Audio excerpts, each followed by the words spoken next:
Hi viewers, welcome to சின்னக்கா சமையல். இன்றைக்கி பாவக்காய் புளி தயிர் குழம்புங்க. சூப்பராக செஞ்சுருக்கேன் பாருங்கள். பாவக்காய் நறுக்கி வச்சுக்கிச்சு, அதுக்கு தேவையான பொருட்கள் எடுத்து வச்சுட்டுருக்கோம். தக்காளி, வெங்காயம், பூண்டு அப்படியே கட் பண்ணி எடுத்து வச்சுட்டுருக்கேன். நசுக்கில் கருவேப்பிலை, கொத்தமல்லி இது எல்லாம் வடச்சட்டியில் பாருங்கள். கடாயில் எண்ணெயை ஊற்றிட்டு கடுகு போட்டுறோம். ஏன்னா இது புளிக்குழம்பு இல்லையா. கடுகு போட்டு கடுகு பொரிஞ்சதுமே நறுக்கின வெங்காயம், நான் வெங்காயம் ரொம்ப பொடியாக நறுக்கல, ஓரளவுக்கு சரிவாதியாக நறுக்கியிருக்கிறேன். வெங்காயம், பூண்டு நல்லா நறுக்கி வச்சுருக்கேன். நசுக்கி வைக்கல, நறுக்கி வச்சுருக்கேன் பூண்டு. இதில் கொஞ்சம் ஜீரகம் போட்டுக்கலாம். ஏன்னா புளிக்குழம்புன்றதுனால கொஞ்சம் ஜீரகம், கொஞ்சமாக பெருங்காயத்தூள் இதில் போட்டு நல்லா வணக்கிட்டு வெங்காயம் பச்சை வாசம் போடுற வரைக்கும் நல்லா வணக்கிடுவோம். வணக்கினதுக்கப்புறமா நறுக்கி வச்சுருக்கிறேன் பூண்டு ரொம்ப நம்ம கருக விடக்கூடாது. பூண்டு ரொம்ப கருக விட்டுட்டோம்னாக்கா வேறு மாதிரி அந்த டேஸ்ட்டே மாறிடும், வாசமும் மாறிடும். அதனால் பூண்டு ஓரளவுக்கு தான் இப்போ எண்ணெயில் வதங்கிச்சு அப்படின்ற மாதிரி போட்டோம்னாக்கா அருமையான ஒரு டேஸ்ட்டும் அந்த மணமும் சூப்பராக இருக்கும். கருவேப்பிலை போட்டு மஞ்சத்தூள் போட்டேன். இப்போ நல்லா வதங்கி அதை நான் சொன்னேன் இல்லையா, பூண்டு ரொம்ப வதங்கக்கூடாது. கொஞ்சம் கருப்பாக மாறிச்சுன்னா கூட குழம்போட டேஸ்ட்டே மாறிடும். அதனால் கொஞ்சம் அந்த பூண்டோட பச்சை வாசம் போடுறதுமே உடனே நம்ம தக்காளி போட்டு நல்லா கொதிக்க வச்சு தக்காளியோட பச்சை வாசம் போயிட்டு அந்த நீர் தக்காளியில் இருக்கிற அந்த ஈரப்பதம் நல்லா ட்ரை ஆகிற வரைக்கும் நல்லா கொதிக்க விடுவோம். அதை அப்படியே நல்லா வதங்கட்டுங்க.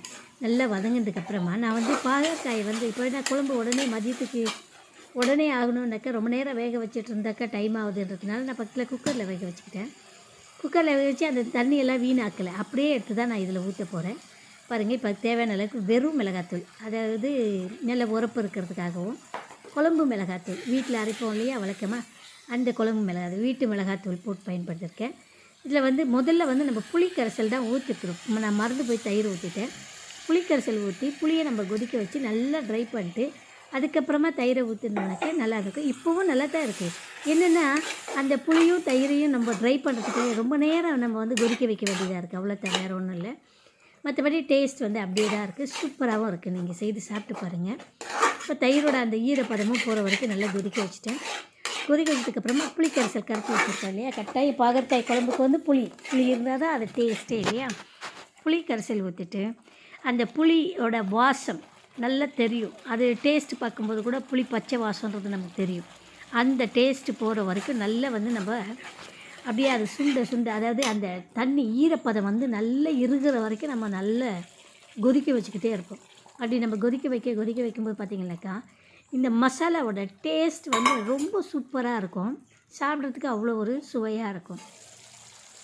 அந்த புளியோட ஈரப்பதம் இறுகிற வரைக்கும் நல்லா கொதிக்க வச்சிட்டோம். நான் கொதிக்க வச்சுட்டு பார்த்திங்கனாக்கா நான் ஏற்கனவே எடுத்து வச்சுருக்கேன்னு சொன்னேன் இல்லைங்களா, பாகற்காய் வேக வச்சு உடனடியாக ஆகணும் அப்படின்னாக்கா டக்குன்னு வேக வச்சு எடுத்து கொட்டிடும். ஆனால் தண்ணியை வீணாக்கக்கூடாது. அப்போ நம்ம சாப்பிட்டே பிரயோஜனம் இல்லை. அதனால் அப்படியே என்ன இருக்கிறத அப்படியே எடுத்து கொட்டி மறுபடியும் நம்ம கிண்டி கலரும். ஸோ அப்படி நம்ம கொட்டி இது பண்ணும்போது பார்த்திங்கனாக்கா அந்த பாவக்காய் வெந்துடும். அதே போல் பார்த்திங்கனாக்கா இப்போ இந்த இருக்கிற மசால் பாவக்காய் டக்குன்னு ஏறும். நம்ம கொதிக்க அந்த தண்ணி, அதாவது பாவக்காய் இப்போ ஊற்றின அந்த தண்ணியும் நமக்கு நல்லா இருக்கும்போது பார்த்திங்கனாக்கா பாகற்காயில் நல்ல ஒரு சுவை கூடும். அப்படி ஒரு டேஸ்ட்டாக இருக்கும், சூப்பராக இருக்கும். அருமையான ஒரு பாவக்காய் குழம்பு பார்த்திங்கனாக்கா இப்படி செஞ்சு சாப்பிடணும்.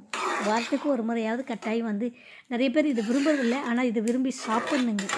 விரும்பி சாப்பிட்றது எப்படி இனிப்பு ஒரு டேஸ்ட்டோ அந்த மாதிரி கசப்பும் ஒரு டேஸ்ட்டுன்னு நினச்சி தான் இருக்கணும். ஐயோ பாகற்காயா அப்படின்னு நினைக்கக்கூடாது. அதுலேயும் பார்த்திங்கனாக்கா சர்க்கரை நோயாளிகளுக்கெல்லாம் இது அருமருந்து இல்லையா பாகற்காய்.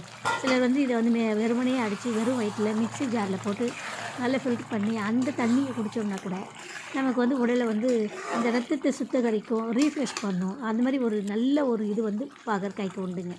அதனால் கண்டிப்பாக குழந்தைங்கள்லாம் இப்போ இருக்கிற குழந்தைங்க அதை விரும்புகிறதே இல்லை. இருந்தாலும் அவங்கள கட்டாயப்படுத்தியாச்சும் நம்ம இதை சாப்பிட வைக்கணும். அருமையான ஒரு பாகற்காய் தயிர் போட்டு புளிக்குழம்பு செஞ்சுருக்கேன். சூப்பராக இருக்குது. நீங்களும் செய்து சாப்பிட்டு பாருங்கள். உங்களோட கருத்துக்களை கமெண்ட்டில் பதிவிடுங்க.